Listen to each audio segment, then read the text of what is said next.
what practices or techniques encourage responsible debate? If you have any interesting examples, please bring them to the table. Thanks for asking that question. I think it's a good question. And for me, as a mediator, I would say that the first and foundational practice is listening. And it's not listening to find a flaw in the argument or to find a weakness in a position, but it's listening to understand. Understanding isn't the same as agreeing. And listening to understand how the other feels, I think, and in my experience, can be far more illuminating than trying to spot an inaccuracy in the argument. There's a story that I was really inspired by when I trained to be a mediator, and it still stays with me. It was Fisher and Urey, the authors of a book called Getting to Yes, and they told a story of two children, and they both wanted an orange. Guess what? There was only one orange. And so the obvious solution was to split it, and that's what the adult told them to do. But neither child wanted half an orange. Why not? Well, the adult hadn't listened. People are laughing. I expect they're the parents who've been in this situation. The adult hadn't listened and didn't know why they wanted the fruit. Turns out that one wanted the fruit to eat it, but the other wanted the zest to make a cake. So listening can uncover all sorts of things. It can even uncover how both can have the orange. Thanks very much. Would anybody else, Peter? Yeah, so I just wanted to say something. Our colleague, Matthew Chrisman, who unfortunately can't be here today, would undoubtedly have made this point, so I'm going to gratuitously plagiarise it, which is that when we approach debate, I think too often we approach debate or discussion as something where we reveal our privately held beliefs. And particularly in society, we aggregate those and then we come to a conclusion. And the conclusion is one based on this belief that we all have a privately held position that won't change and that can be granted in part or in whole through that process or not at all. When in fact, I think the way in which we should approach debate should be, and this gets to kind of the later principles, the 7, 8, and 9 principles in the Charter. We should be approaching debate in a way that aims to synthesize new positions. So we should be trying to move away from just the idea that this is my private position that I've entered this with, and I'm going to get this to a certain percentage, maybe 100%, maybe 50%, maybe 0. We should try and synthesize new positions, and that I think requires us. And I mean, part of what I'm really interested in about the ethics cap is that it appears to create techniques for us to do that. So rather than there being a winning resolution, you adapt your position and you're able to reflect the differences that emerge through the process of debate. And that, I think, is a much it's a process that has more life to it than the kind of confrontational adversarial approach. I work in my day job doing helping people with consultation. That very often is very adversarial, and where we can move people away from the adversarial, the happier they are with the outcomes, even if it wasn't the outcome that they entered the process seeking to gain. So I think if we can see debate as a process by which we synthesize new positions rather than trying to advance our own position, that gets us into a very different space. Thanks very much.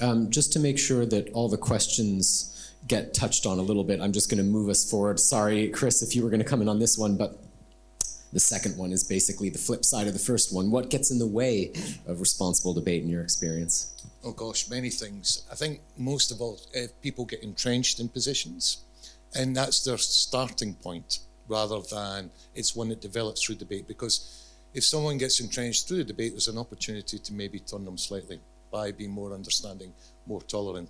The examples I was going to give around this, particularly because I work in Parliament, is where a very good example, which we're all very aware of just now, which is when you try to mislead others.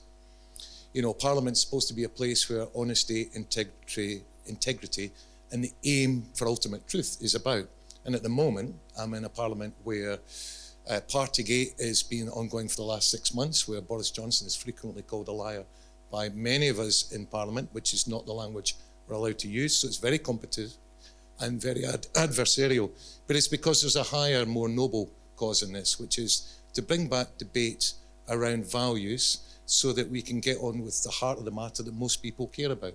So I'd say when you have misleading comments or an erosion of the higher values that we all try to achieve, that becomes a real issue. The other big issue, and it's very real, in the time I've been elected, 2 colleagues have been murdered. A police officer was murdered in a terrorist attack at the front of Westminster, and 4 bystanders who happened to be on the bridge at the time also got murdered. Now that's 7 people, 5, 6, 7 people in 7 years as a Member of Parliament. So in all seriousness, to have an informed, well-informed and considerate debate is hugely important. And ultimately, it's not about being right or wrong. What you want at the end of it is winners on both sides. And I was told that by some years ago when I went to Sri Lanka with a former member of the IRA, a very active member, who by the time he was 40, had spent more than half his life in jail. And he was with me going to Sri Lanka to be involved in peace and reconciliation talks after the crushing of the Tamil Tigers in the north. And the lesson I learned from him was, I said, how did you get to the table of talking? And he said, it's very simple. We all realized nobody was going to win. The British government finally concluded they weren't going to win. We realized we could continue, but it wasn't going to achieve our ultimate goal either. So it meant, what do? We have to find a place where we can both respect each other and both have wins out of it. So there is no loser and a winner. And that's something that's really quite humbling, because in politics it is quite adversarial. But in order to get peace and to get to a positive outcome, it does mean not being wedded to your original position and being allowed yourself to be nudged into a new position that works for both parties. Thanks. Go ahead, Stephen. Thanks for that. So I was thinking about this. I was also thinking about my experiences at the Ethics Cup, and Ben was kind enough to invite me along yesterday.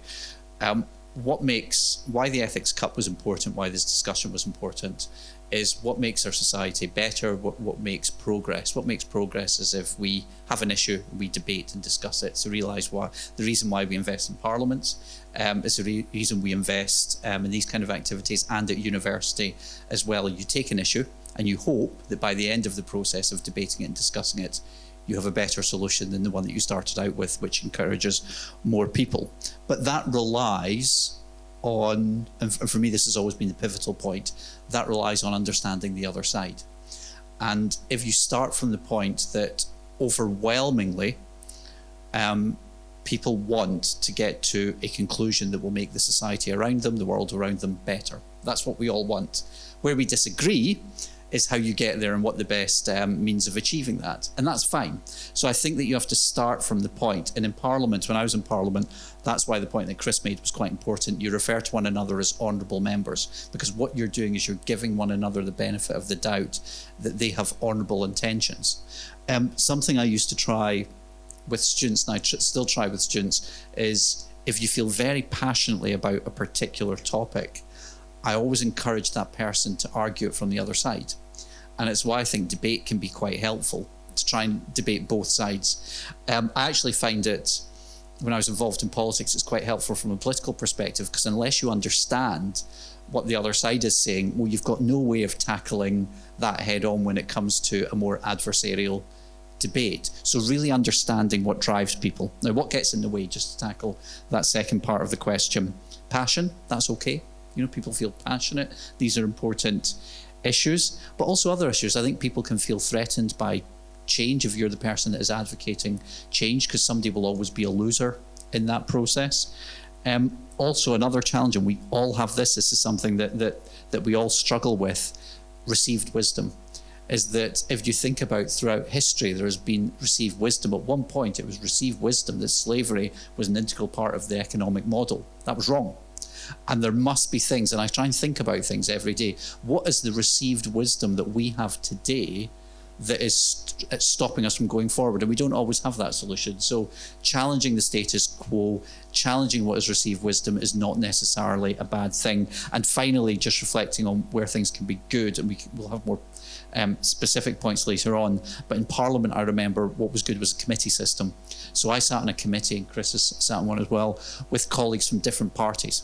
But you're all the same team, and you're interrogating an issue not to make a point or win a political fight at the end, but you're working as a team to prepare as good a report as you possibly can to scrutinise the work of government. And I have to say, I found the committee work on a range of issues the most rewarding work that I did from that perspective. Thank you. I just wanted to pick up on the last point that you made, which is I observe Parliament very closely, and it's night and day watching parliamentarians talk about something that they've done a committee report into and an issue that they haven't done a committee report into. And that really, I think, gives us an idea of people who are paid professionally to understand public policy, given extra time to do that, produce an outcome that is substantially better. The one thing I wanted to say about problems is the thing that I really struggle with in this area is around bad actors. And when we first started discussing this in sort of 2015, people would ask me, what do you mean by a bad actor? And I now have the perfect response, and he was president of the United States for 4 years. You know, somebody who would enter debate not with the purpose of advancing his own position, not with the a policy position or a values position, not with the purpose of engaging with anybody else, but somebody entering debate in order to wreck the debate. And I mean, I think my observation on Boris Johnson is that part of his modus operandi is to try and despoil public debate so that people don't trust politicians, so that he can be elected as the funniest of a bad bunch. And that sort of behaviour, I think, completely ruins the space for public debate, and that's hugely problematic. And beyond doing debate on more things and deepening our understanding of debate, I don't know what the answer to that question is. So if you have thoughts on that, I'd be really interested to hear those. So picking up on that theme of what can go wrong, I'm going to skip to the last question on the slide. So everybody here should have within arm's reach a list of those principles for responsible debate in the Charter. This question is open to any of the four of you. Which of those principles do you think is most difficult to achieve in practice? Is this on? Oh, you just left it on. Wow. I think the one that's most difficult is the one that's easiest as well. And that, you know, I've started, so I'll finish. That is around about listening. It's about listening well to each other and teaching people how to listen, which is a skill. We can all listen, but can we listen well? It's a bit like playing a flute, isn't it? Anyone can pick up the flute and blow air into it and move their fingers along the holes, but it takes serious practice to do it beautifully so that people are moved by it. And actually, listening can have an even greater effect. If in mediation, for example, we encourage the participants to listen so that they really understand and empathize with the other perspective, they may be able to uncover an insight into the conflict that hadn't previously been in their minds at all. And that's when we shift and we move to a better place that Stephen and Chris were talking about. Thanks very much, Ruth. So we have one vote for Principle 4. What else? These are all really good. I think you sometimes have to deal with the way the world is rather than the way, the world that you want it to be. We're all people who are interested in the subject, otherwise we wouldn't be in this room at the moment. I think Peter picked up an important points in terms of where our politics and where society is at the moment, it's really quite divided. And when I mentioned received wisdom earlier on, there are areas of received wisdom. People are outraged if you raise particular issues or raise are you a traitor because you don't think leaving the European Union is a good idea? Are you a traitor because you're not celebrating the Platinum Jubilee this weekend? I mean, all of these different issues that if you read in some areas of the media where you have a responsibility, in all of us, we will all have areas whereby we've got a blind spot, I'm afraid, we all do.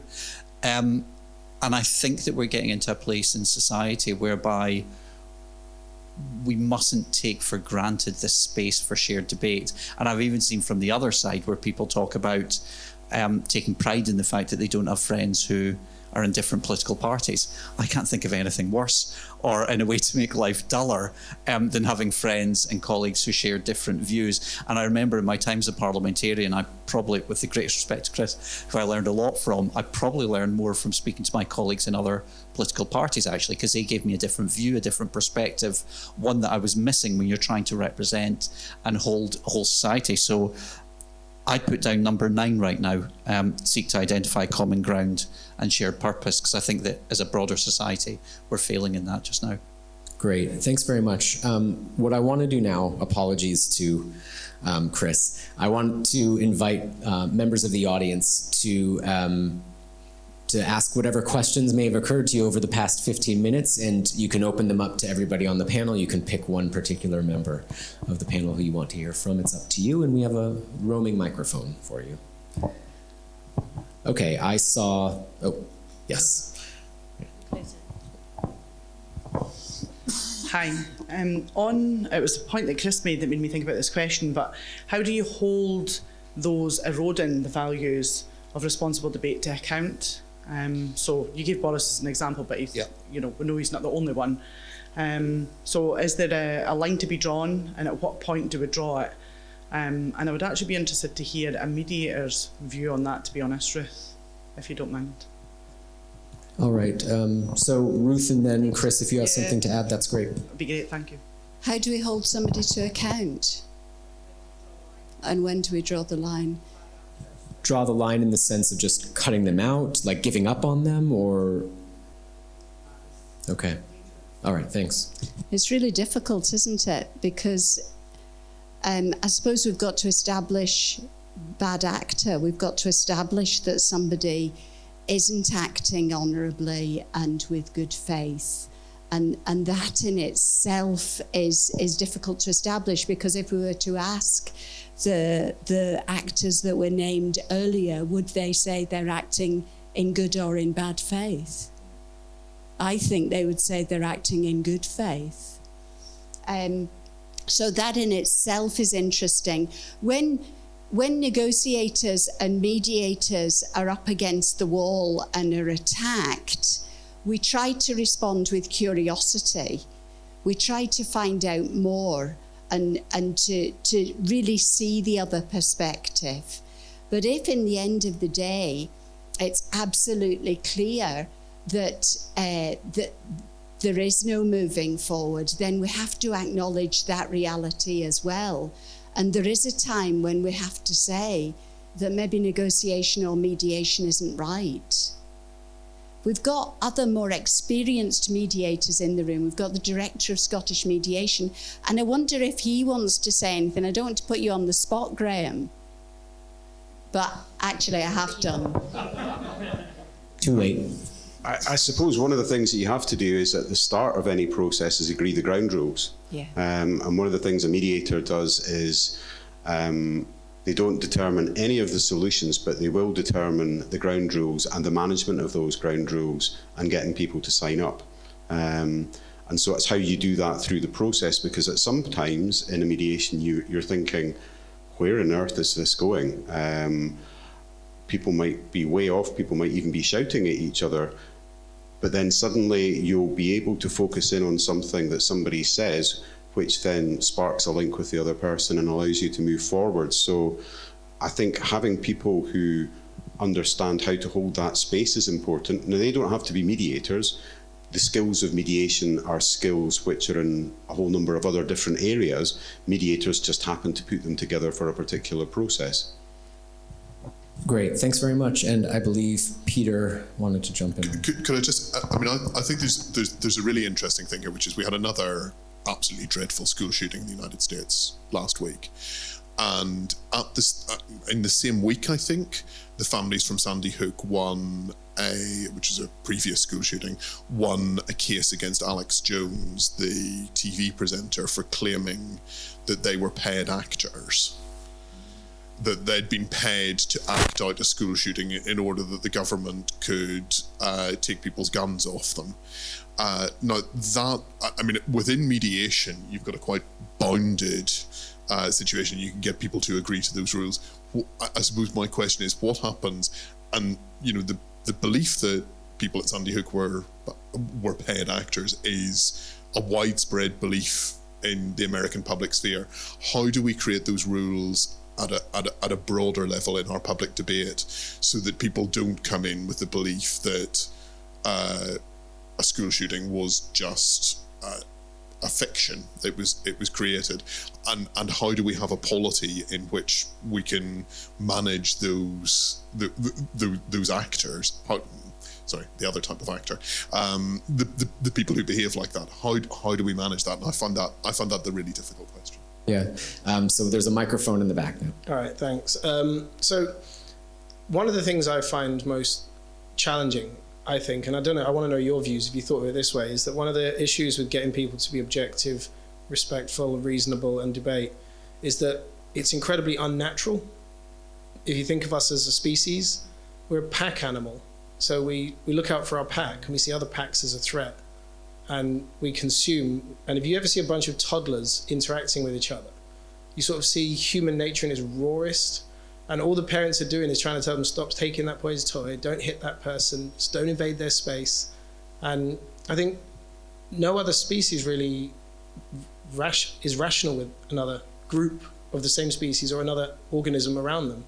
And so maybe one of the problems we always face is that we are tribal. And so when I lived in DC for a while, and when I was there, I realized that I was very tribal even about London. Someone would say, where are you from? You're from London. I was like, South London. I'd never say London. I was always South London. And if you meet someone from Yorkshire, outside of Yorkshire, they're from Yorkshire. But if they meet someone else from Yorkshire, they're from North, South, East, or West Yorkshire. We instinctively find a pack, or is that part of our nature? Is that one of the barriers that we must always overcome, even within ourselves? Thanks, that's great. Chris and then Ruth. It's interesting you raise this, because this takes me back to my student years here when I did social anthropology. And I would challenge that and say that's untrue.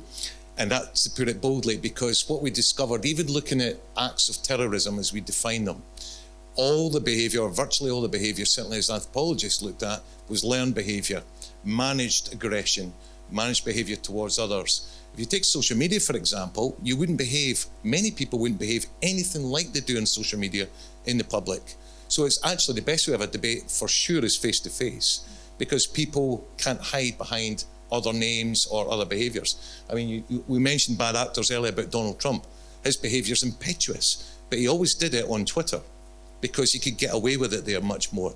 And the way the debate needs to be accountable, and I think what was just mentioned about ground rules is absolutely fundamental, because once ground rules are set, again, that's a social construct. Maybe in some ways it does answer your question about we can be a little bit passionate and raw at times, particularly about identity. But if I think back to even earlier in my life, I went to work in Namibia with Rally International, which was a youth development organisation. And sadly, it closed this week because of aid cuts. That's part of the reason why it's closed. It was a British institution for the last 50 years. But what it did is it took young people, and the one I went on was a really difficult group of young people, someone who had never been out of the village before. It was through the Millennium Commission just after the year 2000. And a lot of them came from very challenging backgrounds where their learned behaviour was quite combative and quite identity-based and quite, I'm right, you're wrong. And what you had to say, and this is 18 to 25-year-olds. Now, I wasn't much older at the time. I was 32, I think. And what we did was we'd sit down at the beginning, because there'd be 3 weeks, each with 3 sets of 3 weeks, either in the middle of the desert with each other, living in tents with nowhere to go, no stimuli other than what we're doing that day, or they would be working at a school, which could be problematic, or in a community, in a village. And we'd sit down with a sheet of paper and I'd say, right, can you write down your ground rules? What do you wish to set yourself? And they'd look at each other, 15 of a group, and they'd say, well, I feel really strongly about this. And another person would say, well, hold on, that doesn't work. And so they'd have this discussion, young people making their own rules, and in the end you'd have a page. Swearing was always the funniest, because somebody say, well, I don't want to hear any swearing. Another one go, oh, bugger that, that's not happening, we're going to have a bit of swearing. Okay then, how are you going to use your swearing? So you'd have that set of rules, and they were ground rules. So young people, it doesn't matter, it doesn't have to be in politics necessarily, but it's when you put into a group of people that are not your own group, and going back to your point about London, South London, okay, so if you're not in your own group, and it's a mixture of people who identify differently from their own traditions, backgrounds, ethnicities, whatever it might be, if they make their own set of ground rules, I found certainly in the middle of nowhere, in the middle of a desert, where feelings could get very strong, not least because it was 40 degrees at lunchtime and freezing in the middle of the night, and we're all living on soya mince for 3 weeks, that the arguments we would have be really basic things, but it was done in a very considered manner. And perhaps just my very final point, as a politician, it's the opposite. You go to Parliament, you get no training, you get no set of ground rules other than what's set in the chamber. You have to learn how to moderate. And just that final point, if people break those rules, there should be consequences. And that's the point to raise earlier, which there is a ministerial code, which is currently getting rewritten by the Prime Minister themselves. So there are ground rules for that. We walked out at one point, if you remember, Stephen, in 2016-17, which was breaking the rules, of course, but we were making a point of breaking those rules because it was so important, because we didn't get a sufficient debate the night before. Thanks. So to walk back in. We're set to move in. It's about 5 minutes later. let's make sure that Ruth gets to jump in here, and then we'll see if we have time for another question. Thanks, Ben. I mean, I was really struck by what you said. Thanks for saying that. I mean, in some respects, is it a question about good and bad? And that made me remember that story that I was told about a grandfather, a Native American grandfather talking to his grandchild about good and evil. And the grandfather said, within each person, there are two wolves fighting each other for life, and they're really attacking each other. And the grandchild's utterly enthralled by this story and said, Grandfather, which one wins? And he said, well, first of all, let's be clear about what these wolves are. One of them is evil and is bad and is selfish and will get you. And the other one is honourable and good and noble. And the child said again, which one wins? And the grandfather looked at the child and said, the one you feed. And I think that's a message for us. Yes, we need to feed, we need to teach people the principles of honourable debate, of responsible debate, so that we can be brave enough to stand up and to speak out for what's good and right. Thanks very much. So there's one more question, and if you could be so kind as to pick the one person you'd want to hear answer this question, because we're basically out of time. Hold on 1 second. So I was wondering how we concretely foster good debate culture, realizing that if we think about the academic environment rather than public debate, we're really seeing the same problem. Chris mentioned entrenchment. If we think about science, science is full of entrenched positions which just stand in the way of progress. And I'm worried that if we don't cultivate a good debate culture within these walls, for academics, it will be very difficult to foster it beyond. Is there anybody well, Stephen's volunteering, so you can have the last word, Stephen. No, I'm going to make it brief, and it would be remiss of me not to mention this. Alice mentioned this as part of Scotland's Future series, where we're trying to do a little bit of this work.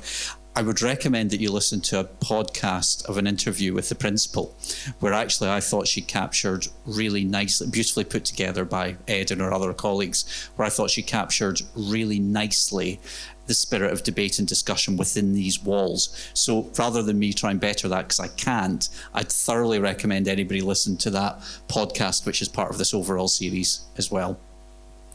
All right, on that lovely plug for what we're all doing here today, why don't I hand it back over to Alice, who will give us guidance as to where we go from here.